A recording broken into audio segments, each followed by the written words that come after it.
A new exhibition in London has begun to mark the 40th anniversary of Richard Branson's Virgin Records, which all started in London back in 1972. Virgin Records, the exhibition 40 Years of Disruption, located in Victoria House in central London, features never-seen-before photos, videos, posters and other items from some of Virgin's most iconic stars. As well as Virgin's archives being raided, fans, stars and collaborators have donated articles to make up this anniversary exhibition, which also features a recreation of the first ever record shop Branson owned in Notting Hill, London. Branson, a self-confessed music fan, spoke to reporters recalling the success that came from those early days, going on to his record label being home to the likes of George Michael, Sex Pistols, the Rolling Stones, Spice Girls, just to name a few. But he went on to say that he didn't win every time.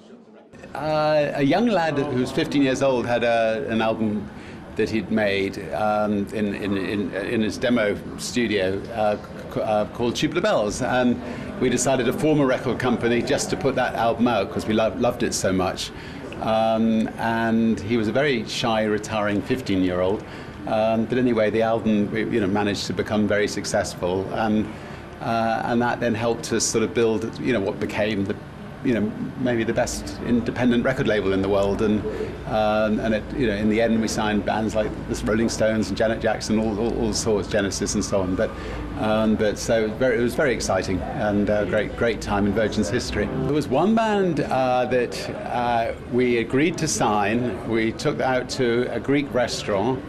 The Greek restaurant had a tradition that they would bring a joint under, 2 cups at the end of the evening. It wasn't actually our doing, but they just did it, and we all had a joint. And they never turned up the next day to sign because they thought we were plying them with drugs. And that was Dire Straits, and that was a big loss.